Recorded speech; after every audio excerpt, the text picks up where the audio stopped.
So, right, welcome once again. This is the lecture 21. Let us start on the machine learning course. In this session, we are going to talk about another topic that is called the logistic regression. So, before starting this actual topic, I would be uh, doing a quick recap that we have seen in the last class so that the things get connected. So, in the last class, we were talking about something called linear regression. What is the linear regression? So it is like that let's assume that a data file is given to you and where there is some target variable, and the target variable is actually going to be a number that they have the sequence, because you know that 1, 2, 3, 4 have a predefined sequence. So if a new item is coming, what should be the value? What should be the target value? This is what the question we had. So we have modeled this problem into this way that let's assume that there are some weights, and we can say that these weights are multiplied. For example, W0 plus W1 into first quantity, W2 into second quantity, and W3 into third feature. And this summation, if it is greater than some value threshold, then we say that it is no, sorry, it is no threshold. If whatever this value is going to be given to us, I'm going to call that that this is my answer.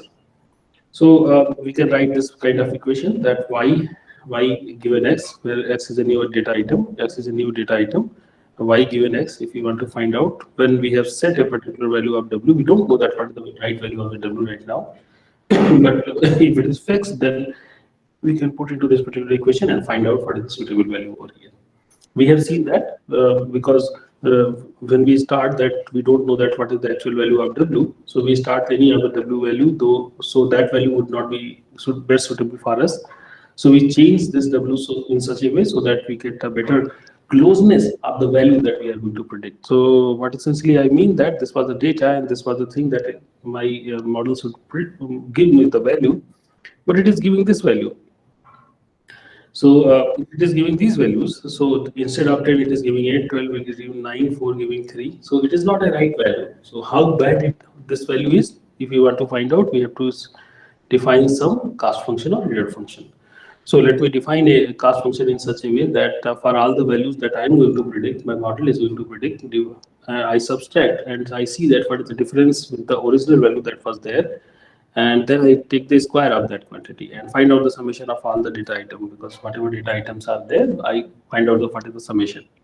So in this way, we can define the cost and error function also, and we have seen that in our this particular case where this particular values are given, that this value comes out to be 0.33. If for any other w, instead of this w, any other w, we get this value to be lesser than this, then that particular w would be more suitable for us. So our objective is to find out the w that can minimize this particular quantity, r min of jw. We have seen that if you want to minimize any quantity, this is a standard method, that if the function is convex function, this particular function is actually a convex function that we have created over here. This function is a convex function. So what is the important thing, that if you want to find out on what value the value is get optimized, means this this optimal w star value, that what is on what value this jw is going to have the minimum thing. So you can utilize gradients. What do I mean by gradient? Gradient is, for example, at this particular, if the value of w is this, then you can find out that what is the value of the function, and at this function, if you see that what is the difference of dy upon dx, it is going to give you the threshold gradient. And you can find out what is the gradient, because gradient can be represented as a tan theta, then you can find out that what is the angle over here. Very interesting thing is this, that if you see that if the gradient is negative, if the gradient is gradient could be negative, gradient could be positive. If the gradient is negative, then if you increase the value of w, your j is going to increase. And what is your objective? Your objective is to decrease the value of j. So what would you do? You would, if the gradient is negative, you actually increase the value of w, because if you increase the value of w, then the jw is going to decrease. So I'm talking about the gradient of j. If the gradient is positive on some point, so since you want to minimize the value of j, you go into the reverse direction. So you say that decrease the value of j. So let me represent that this quantity is actually the gradient. So if I put a minus sign over here, means what? That when the value is positive, when the value is positive, when the value is positive, if I say that wi is equal to wi minus something, when this quantity is positive, actually it decreases. So I'm doing the right thing. Similarly, if it is a negative, then because of 2 negative, it becomes positive, so the value increases. So this is the right formula. This formula that we have written over here seems to be a right formula.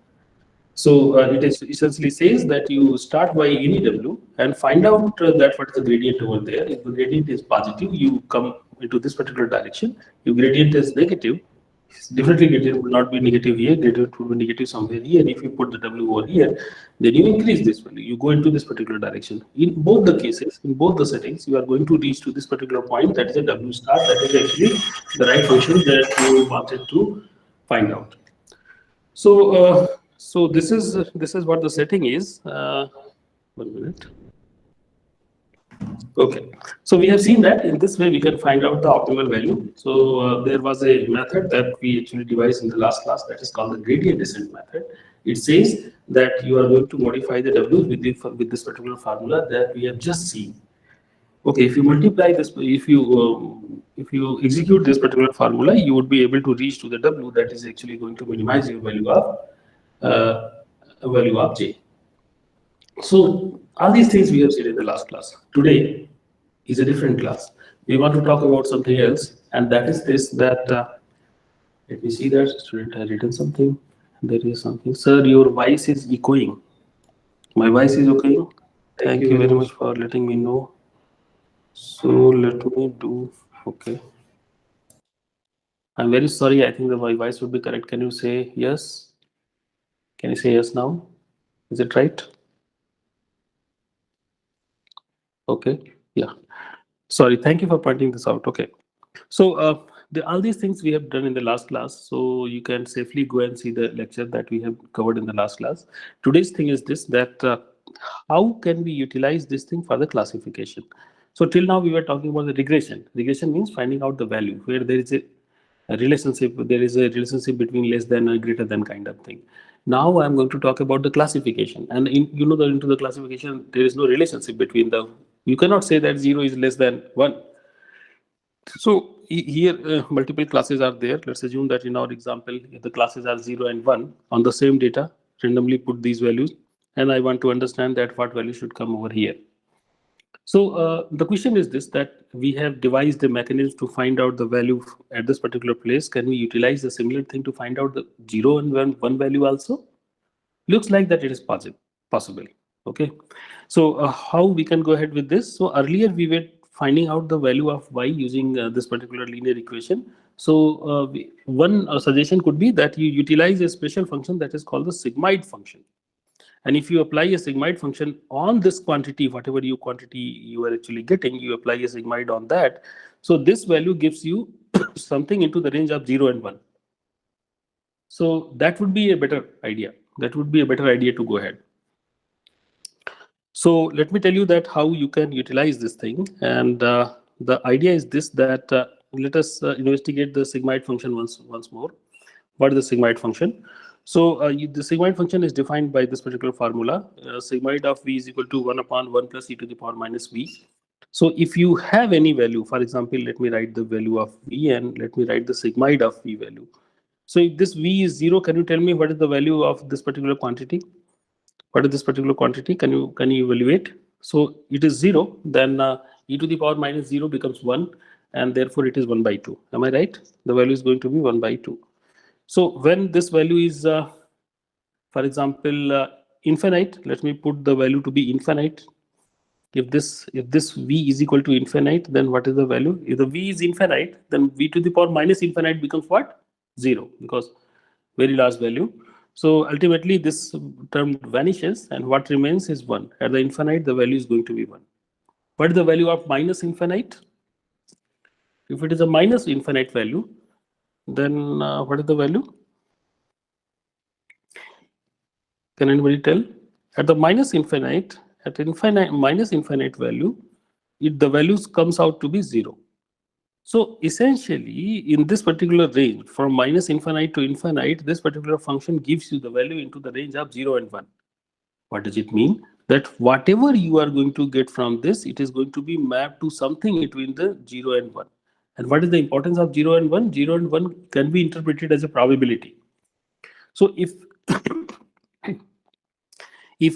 if you can interpret it directly as a probability. So if you see it as a probability of being 1, the item to be probability of being 1, if this value comes out to be greater than 0.5, if this value comes out to be greater than 0.5, you can say that I'm going to call this item as a 1, otherwise I'm going to call this item as a 0.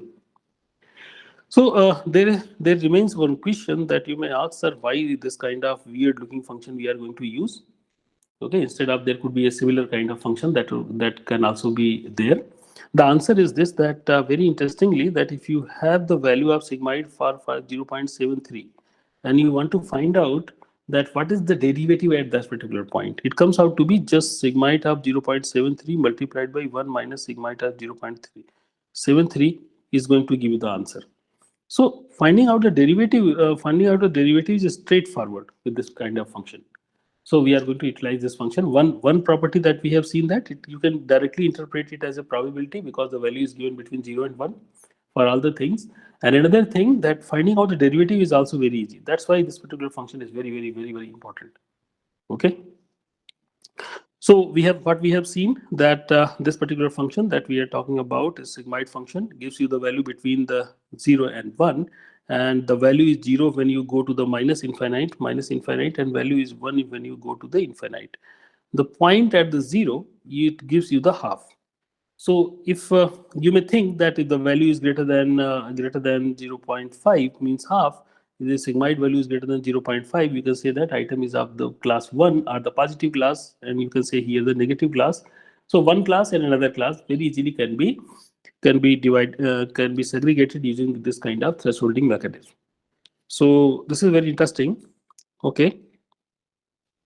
You should also understand very important topic over here, that we actually, when we want to find out that what is the classification of a particular item, we have seen that we are going to use, for example, if a new item is coming, we would find out that what is the proper what are the features x1, x2, x3, let's assume x4. These are the four features. So as I told you that you would be putting this into a linear function, that is w0 plus w1 x1 plus w2 x2 plus w3 x3 plus w4 x4, and then you are going to find out the sigmoid of this quantity. Sigmoid is nothing more than this, that 1 upon e to the power minus of this quantity, this particular quantity you are going to find out. Okay, this is what the classification is. You should understand this particular point, that this is a linear equation.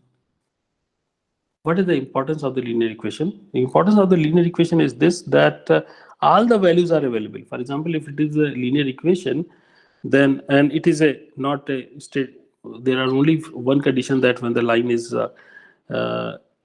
into the maybe vertical, then only you cannot find. Otherwise, in all other cases, whatever value if I want, okay, for example, if on this particular direction x is there, on the here the y value of y is there, if I want to find out if there, my question, concentrate on the question, if there is a value of y that correspond to this particular x, answer is definitely, you can see that you can directly find out that this is the value of y for which this particular x is there. For all the x, there is a y. Can you see this? For the linear equation, this is what the very important, very beautiful property, and this is a very general thing, because most of the time your line would be slanted, and therefore you would be able to get all the values. So what would happen, that one thing you can observe, that if all the values are there, so and you see that, let's assume that for some setting, this value is such that you are going to get here also, I think I should also tell one thing, that as I am going to increase the value of v, sigmoid is also going to increase. Can you see this? If I am going to increase the value of v, sigmoid is also going to increase. Means if the values are positive, if the values are positive, for the larger values, that those things would also be positive. Similarly, if the thing is negative, for lesser values, it would also be negative. What do I mean by this? I actually wanted to tell you this thing, that let's assume that here, instead of many values, let's just consider that, for a minute, let's consider that only one variable is there. Okay, so I say that here it is x1. So for some value of x1, if this particular expressions, sorry, if this particular expression gives me half, for example, greater than half, for example 0.52, let's assume that, please concentrate what I'm going to tell. Let's assume for this particular x, the value is actually 0.07, then this item would be positive. So if I increase the value of x, so definitely if increase the value of x, this would increase, so those item would also be positive. Can you see this? For some value of x, which if the item is negative, if I reduce this thing, those things would also be negative. Okay, so there would be, you can think that there comes out to be a region where all these things are actually going to be positive. Here comes out the region where all the things are actually negative. So in this kind of setting, you can draw a line. You can say that anything that is up, they are actually positive. Anything that are below, they are actually negative. So this line is called the decision boundary. That is a very important thing. This line is called a decision boundary. This line is called the decision boundary. So since you know that the inside the sigmoid, the value that we are passing, we are linear equation. So anything that is above on this particular line is actually going to give you there will be some line, all the values which are above than this, they are going to give you positive values, and all the things which are actually below, they are going to give you the negative thing. So this kind of line, decision boundary, is being created by this kind of setting, and that is very important, because when we want to do the classification, we need a line that can divide the things into the two parts.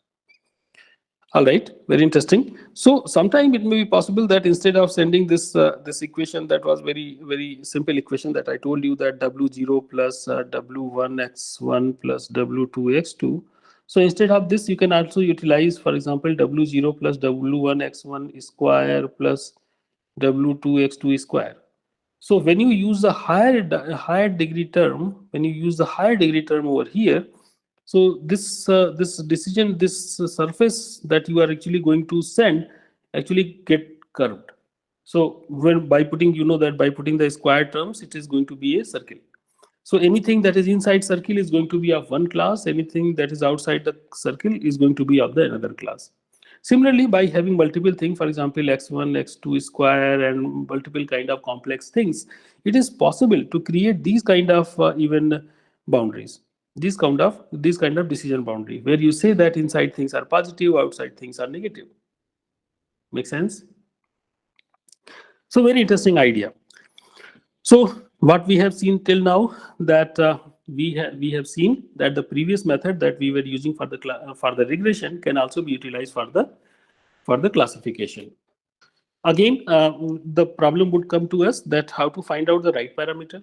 Again, we would be asked this kind of question, that how to find out the right parameter. To find out the right parameter, again we have to define some loss function, that is J. Again, we have to define the loss function. How we have defined earlier? Earlier we have defined our loss function was defined into this way, that for all the data points, we are going to divide 1 upon 2m. This particular summation quantity, few minutes back we have seen. What is the value that I am telling? What is the value that is that need to be there? Difference between them, and I was taking the square. So if I utilize the same thing over here, so there is a problem. What is that problem? That instead of this particular value, actually I am going to have the sigmoid of this particular quantity. Okay, xi into w. I am going to have the sigmoid of this thing now, because we have changed this particular function. So here the value comes out to be sigmoid of that particular quantity. So if we try to find out what is the derivative of this quantity, just say what is the derivative of this quantity. So it is a derivative. So you know that if you want to find out the derivative, it goes inside, because this is a constant term. So it goes inside square of this. So this quantity, then the derivative of the this complete quantity, then the derivative of the inside term. And again, if you go there, this is a constant term, it vanishes. So derivative of this term only. Derivative of this term only. On derivative of this term, we have few minutes back talked about that derivative of sigmoid of v is equal to sigmoid of v 1 minus sigmoid of v. So we can write sigmoid 1 minus sigmoid, and then the derivative of this particular term. And this is going to be minus v, because e to the power minus v, in the formula there is e to the power minus v, so we have to find out the derivative of this particular term. And you know that, am I right? I think derivative of this particular quantity is this, then we have to find out the derivative of v, and it comes out to be xi. Because what is v? V is the, what is this quantity? This quantity, na? And we have seen that the derivative of this particular quantity comes out to be, because there are multiple w's and only one w that is going to be the jth one with the I xi, and because of this it vanishes and we get this particular thing only. So this is xi, this particular quantity. So this is what the derivative is. Any problem into this? Any problem in this derivation? I think you are very good in this, and you all are, this is your bread and butter. So what is the importance of this particular equation? We should try to see. This equation is something that, let me call this particular derivative of x is equal to gamma. So it looks like that it is gamma minus some quantity, and then gamma, and then 1 minus gamma. It is like that. So if this kind of equation we have, so we have three roots of this particular equation. Okay, so let me tell you one more thing, then we would come back to this particular thing. And there is very important thing that when we are using this particular formula, let me just stop our discussion here. Let me tell you something else, that when we were using this particular formula here, then what we were doing, that actually when we were using this particular formula of this loss, we were using the derivative to find out that in which direction we should go. And the function was a function of the derivative was expected to be this. This function is a convex function. What is the importance of the convex function? That if you pick any 2 points and any 2 points and you come in between to that particular point, this actual value of the function is going to be lesser than this particular value. This kind of concept is called the convex function.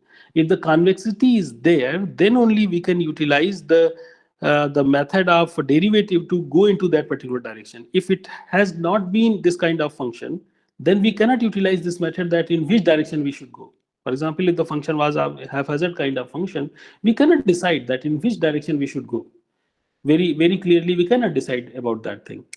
So this is very important property, that the function should be convex. And very important thing is this, that this function jw in our case was actually convex function. Okay, but in this particular setting, when we go for the logistic regression and we change this particular value with the sigmoid of this thing, this function becomes non-convex. 1 minute. Why the function was convex? The function is convex if, for example, let's assume that, let me draw this particular line, y is equal to x. Is it a convex function? No. If I say that this kind of function, is it a convex function? No, because if I draw a line over here, things are actually up. What I need, that thing should be below. So what is the condition when this kind of thing would be achieved? That if my derivative is going to increase here on the y is equal to x line, derivative is equal to 1. If the derivative is positive and if for this particular curve, derivative is negative. For this particular curve, derivative is positive and derivative is positive. If the derivative is positive, then the increase in the function would be large, as I am going to increase the value of x. Okay, so everybody clear? Once again, convex function, if it is a convex function, so what is going to happen for the convex function? If I see that what is the derivative would be a positive value. Derivative cannot be a constant. Derivative would be a increasing value. So here the increase is this, then after that increase would be larger. So if I see that what is the derivative would be positive. If the derivative is constant, the function would be this. If the derivative is increasing, then the function would be exponential kind of function. And those kind of functions are only the convex function. Okay, so here we have seen that this particular function, if we find out the derivative, the value was actually value was actually positive, so this function was actually a convex function. But here this function is not convex. Why not convex? Because we have few minutes back we have seen that this function is of this particular quantity, and therefore this particular function has three roots. When the function has three roots, then derivative, I'm talking about the derivative, then the derivative value would be here like this, then derivative would be this, then derivative would be this, and derivative would be this. Okay, for all other value, for different values, it may be also be possible that derivative is this, then derivative is this, then derivative is this, then derivative is this. So what is going to happen? For some reason the derivative would be, for example, if the derivative is positive, then after some time derivative would become negative, then derivative would become positive, then derivative become negative. Otherwise, opposite can also be possible. Initially the derivative is negative, then it become positive, then it become negative, then it become positive. So it is not always positive.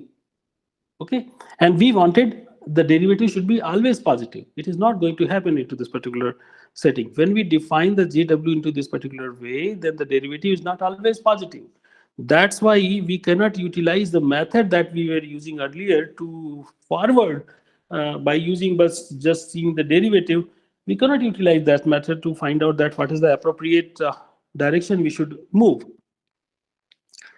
Everybody understand that we have till now we were very happy that we actually instead of using 1 minute, we were happy that on the same thing that we were using earlier we can utilize it.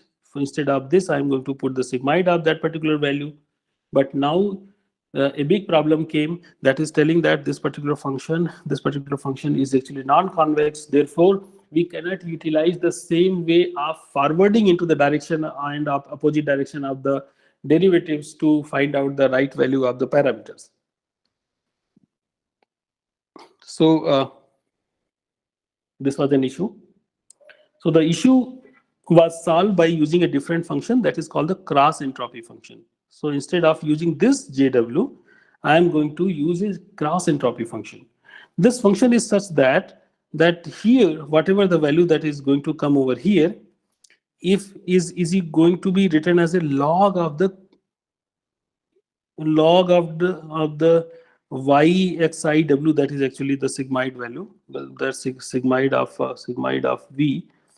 It is the minus of log of that quantity when it is a positive item, and 1 minus the e to the power minus value, and you take the log into otherwise cases, means when the y is equal to 0. Let's assume that y is equal to 0 and 1 only. So this is a different function. I am going to tell you that instead of using this particular function, I am going to use this particular function. I am going to call it cost. This function is defined into this particular way. All right, let me just give you one more thing, that y, the value of y is equal to 1. So if I multiply yi over here, is there any problem? No. Similarly, here the value of yi is equal to 0. So if I multiply 1 minus yi, is there any problem? Answer is no. What is the importance of this multiplication? The importance of multiplication is this, that when the value is 1, then this part becomes 0. When the value is 0, this part becomes 0. So only one part is active in this particular formula. Only one part is active at a particular scenario. So instead of writing this particular function using this if-else condition, I can directly write that this particular function, instead of this, please note that this quantity that we were talking about, I'm going to say that I'm going to use this particular quantity. What is this? Once again, it is yi log of the sigmoid term and 1 minus yi log of sigmoid term. Okay, so this is what the equation is. So instead of this, I'm going to use the cross entropy into this particular setting of the classification. All right. So you would be asking, sir, okay, that is fine, but we were not using this function. Why we were not using this function? Because this function was not convex. So whether this function is convex, because we are using this function, you would be asking, sir, whether this function is convex. Answer is yes. There is a very simple proof that says that let's consider this particular function that is going to be minus log of sigmoid of some value u. Let me write that f of u is equal to minus log of sigmoid of u. And you know that sigmoid of u is equal to 1 upon e to the power minus u. So what is the derivative of this particular function? Derivative is going to be that d upon du minus log of this particular quantity derivative, and this derivative of the log, because there is a negative sign, it can come up, and log derivative is going to be 1 upon something, and then derivative of this quantity. Derivative of this quantity is minus e to the power minus u. So it is minus 1 plus, it is minus 1 plus sigmoid of u. Minus 1 plus sigmoid of u. Okay, so this particular part, because of this, is a convex function. Convex part, it is a convex function. Because sigmoid is a convex function, so this is also going to be, complete thing is going to be a convex function. Let me see the second part. If it is log 1 minus something, sigmoid of u. So if let me call it the second function. If the second function is there, what is the derivative of the second function? So you see that if this is a function, this is a second function, that is log of 1 minus something. You know that here it was, the second part was log of 1 minus something was there. So I'm just going to see that particular part. So 1 minus something. So it is, you know that 1 upon 1 e to the power minus u. So it is, you can take it the common over here. It is e to the power minus u, 1 upon e to the power minus u. So the first term minus of the second term, you can write like this. And then it is this part, you know that log of e to the power minus something, it becomes u, and this is the same function that was written over here. So you can write like this, then you find out the derivative. This derivative, you know that you have computed earlier, and it becomes 1. Therefore, the answer comes out to be derivative of sigmoid of u. This is again a convex function. Okay, this is again a convex function. And summation of the two convex function is again going to be the convex function. And this is the same thing that we are going to see into the function. So this function that we are going to say as a cast function, I have written a different name for that, is a convex function. Now our objective is to find out the right W that minimizes this particular quantity. So that minimizes this complete quantity. Essentially, what is this? That this particular cast can be written by this particular thing. So again, if since it is a convex function, we can write the logistic regression function settings over here, and it is the same thing that you are going to update all the W's with Wi minus alpha time derivative of this particular quantity. Makes sense? We can use the gradient descent to find out the right quantity into this particular way. All right. So one thing we should try to again understand that what is the derivative of this particular quantity. Let us find out this. So derivative, you know that this slide is not for you, but we have discussed this earlier that if the value is this quantity and we find out the derivative with respect to the Wj, we have seen that V is a linear combination of the values. We want to find out the derivative with respect to Wj. So there would be some term Wj xj. All other terms would get 0 because they don't involve Wj. And here this particular part becomes 1. So answer is going to be what? Xj. You know this. So this is what my function is. J function is. I want to find out the derivative of this. The derivative would be the derivative of this part and derivative of this part. So let me call it this part as a and this part as a b, and let me solve this part independently. Derivative, this part of a is the first part. Let me just try to solve it. So you say that derivative of is here. Derivative go inside because yi does not involve any w. So it go inside derivative of this particular term. So since there is a log, so this particular term comes into denominator. Now you want to find out the derivative of this quantity. This quantity is e to the power minus v. And you know that because e to the power minus v, so e to the power minus 1, so minus 1, the value to the power minus 2, then the derivative of that particular quantity, minus 1, minus 2, then the derivative of this particular quantity, again this becomes 0. What's the derivative of this quantity? And this derivative of the v, we have seen that it is xj. So you can just see that very simple. You can find out what is the derivative of this quantity. Similarly, what is the derivative of b? This is the equation of the b. You go inside and you see that because there is no W here, so this quantity would come the derivative of this quantity.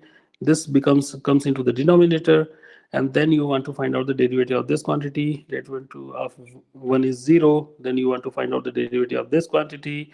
Derivative of this quantity is, because it's a e to the power minus v kind of thing, so it becomes 1 plus e to the power minus 1, e to the power minus 1, and then derivative of the 1 plus e to the power minus v. Again, I'm not going to that particular detail. That's very simplified. You know that you are better than me. So you find out that they are ultimately the value comes out to be 1 minus yi minus 1 plus e to the power minus v xj. Ultimately, our objective was to find out the j of w, where minus a and minus b we have separately solved. Let us put these values over here. So this is what the formula is. It again can be simplified, and ultimately you are going to get this particular value. And this is nothing more than this, that 1 upon m summation for all the quantities, value of y minus what is the values that should be multiplied by xj. It's a very interesting to see this particular formula. Why? Because this derivative that we have actually come up with, it is exactly into the same format as it was earlier, into the logistic regression, the same format. So the formula looks exactly the same that what we were doing. Okay, because of this this new kind of cross entropy device, the formula becomes the same. It looks like the same formula. Okay, because here also we are going to update the w's with the values wi minus alpha time 1 upon m summation of these quantities with the multiplication. Okay, so if this is the quantity, only thing you should understand that this into the logistic regression was only the multiplication of w0 plus w1 x1 plus dot dot dot, but here it is sigmoid of that particular value. Only this is the difference, that here this is instead of using the exact inside the function, actually it is a sigmoid of that particular quantity, but the formula becomes the same. Very interesting thing. So let us see this with an example. Here again into the same way. This is a, let's assume that these are the data points, 10 data points, and let's assume that this is what their class is. Learning rate is alpha. Let us start our trading. So initially we started by what? Let us assume that we started by 0.5, 0.5, 0.5. The j was 0.6912. Please concentrate on this. So we updated this thing using this mechanism, and we got the next values to be 0.494. This is the new value, and the j becomes 0.64. It has actually reduced. We keep doing this. We keep changing the w's, and our error is also going to get reduced. And you can see that after 3 lakh iterations, the value becomes 0.01. So here you should understand three things. Everybody, please focus on this. Everybody, you should understand three things. Number one, how to find out the value of j when I give the value of w. If I provide the value of w's, how can you find out the value of j? Second thing, if I give you the value of w, how can you get the value of w dash from this? How can you find out this thing? And third thing that is very simple, that if I give you any w's, then what is the classification? What is the classification? These three things you should understand. Okay, these are the three important parts. However, we have discussed all these things, but let us see with respect to an example also. So let us first see that how to find out the value of j. So what is given to you? You are given this particular w's. So, and you know that the value is defined by this is the linear w's by x1, x2, the multiplication of w's and x's. And if you want to find out that what is the target value, it is going to be the sigmoid of the value. Whatever value you are going to get over here, you put into the sigmoid, and then you would get the what is the target value. If you want to find out the cost, so cost is going to be using this cross entropy formula. So let us one by one see. You know this thing, that this was the data that was given to me. These are the values that should be. Okay, what is v? What is v? V should be, you know that because v should be the multiplication of the term. So what is the 2 multiplied by 0.5, 2 multiplied by 0.5, 2 multiplied by 0.5 plus 0.5? It comes out to be 3.5. For this particular case, it is going to be 0.5 5 plus 0.5 multiplied by 9 plus 0.5 multiplied by 7 plus 0.5 multiplied by 6. Values comes out to be 11.5. So you can find out the values V. Then you have to find out what is the Y's, because this is the value that we are going to get, because this, okay. For this input, what my model is going to give me this Yi's. So I have to put this into the sigma, and if you put this 1 upon 1 plus e to the power minus 3.5, it comes out to be 0.970. Okay. For all the values you find out this, you get this particular value quantity. Make sense? What is the cost for this particular thing? This value should be there, but we got this value. As I told you that now you cannot take the direct difference. You have to find out the cost using this particular formula. So what is this value is 1. So this value would be 1, and 1 minus this particular value becomes 0. So you need not to consider this. You have to find out log of the quantity that you have just computed, that is 0.97. Log comes out to be 0.029. Make sense? For here, this case, let's assume for this particular case, the yi is equal to 0. So this particular quantity becomes activated. This becomes 0 because of 0 multiplication with the 0. Here, 1 minus something. 1 minus 11 point, I think 0.99. This yi is 0.999. So it is 1 minus 0.999. And then you take the log of this and minus, and this value comes out to be 11.49. So this is how you compute that what is the cost. You find out the summation of all these terms and divide by 10, and this comes out to be 0.691. This is how you find out the value of J. Everybody, any questions on this? Okay. Now let us find out that how you update this value. So you understand how to update. So to update these values. So for the data, complete data you have to consider. So this was the initial values, W's. Okay. And let me call Ti is equal to yi minus difference into multiplication, because there is a multiplication term. Now let me just say that there is some term that is going to be multiplied, and then 1 upon m multiplied by, because we actually wanted to find out this value. Okay, we wanted to find out this particular quantity. This particular quantity should be subtracted. So if I say that this thing is equal to Ti, then I can write Ti summation of Ti's. Okay, you know that y estimate is given by this particular formula. So let us also assume that alpha is 0.1. Let us start computation. For every item, for example, you know that 1 was this, and this value we have seen into the previous table. Okay, this value, we know that all these things are copied from there. What is term 0? Term 0 is going to be that term 0 is going to be this particular quantity minus what should be the value multiplied by the quantity. So you see the difference between these two values. You see what is the difference between these two values, and you multiply with the x0.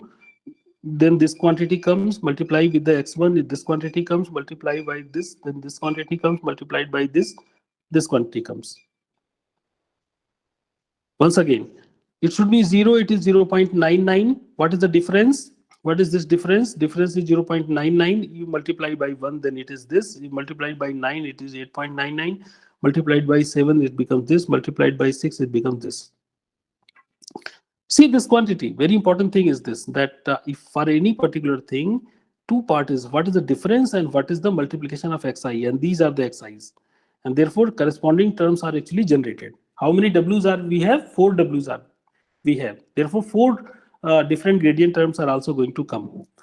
Here, after computing this, you have to find out the average. So you find out the summation of all these terms. Once again, summation of all these terms. Once again,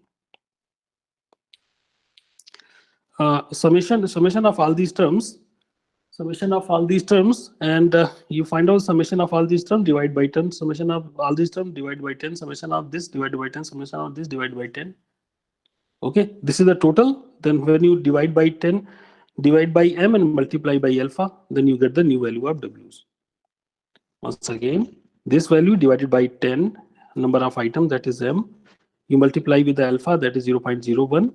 Whatever you are going to get, you are going to add into the w. So this particular quantity becomes 0.49, 0.453. This way you actually modify the weights. So we have understood This part, we have understood this part. Now let us see the classification. Classification is an easy task. So initially you start by the values W zeros are actually 0 0.5, 0 0.5, 0 0.5, 0 0.5. So this is your data. This is your data. These should be the value. But if you use 0 0.5, 0 0.5, this classification you are going to get. Everybody is okay with this? You just put into the formula and you would be getting the values 1, 1, 1, 1, 1, 1.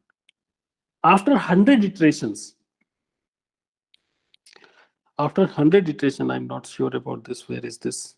After 30 iteration, we are here. After 300 iteration, we are here. In between, there would be the value would be somewhere in between.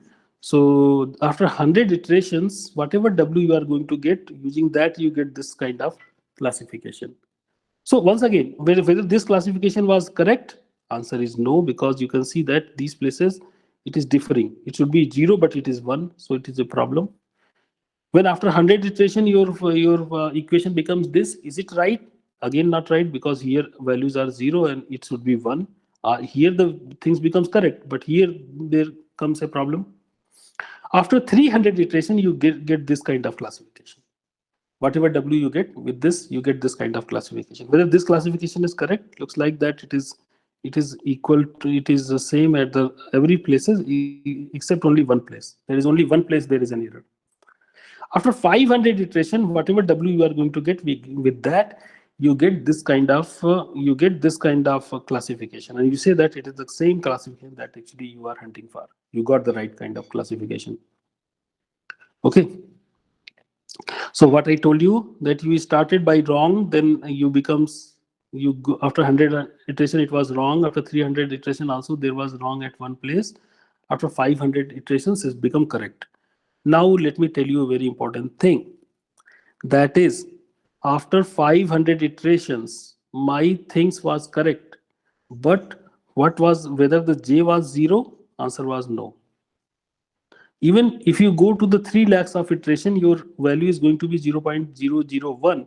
It is also not thing. So you can see that your all this area, you are actually correct. Your things are correct, or your parameters are correct. But even then you are going to have this J is not 0.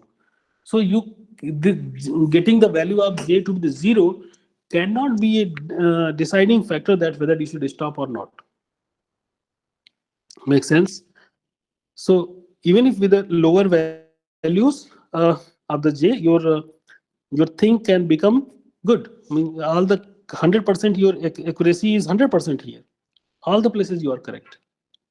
Make sense? In this, however, that if you keep training, your J is going to reduce, but that is unnecessary. That is not required, because you have seen that all the examples are correctly classified. Any questions on this? Everybody understand this? That after 500 iteration, we have seen that we were able to find out the right classification. After 500 iteration, we were able to find out the right classification, but still the J was not 0. So this is how, given the parameter, how can we find out the classification? Okay, we have seen that how we update the value, how we update how we see that what is the value of loss function, what is the value of loss function, how we change the value of W, and how we can find out the classification. So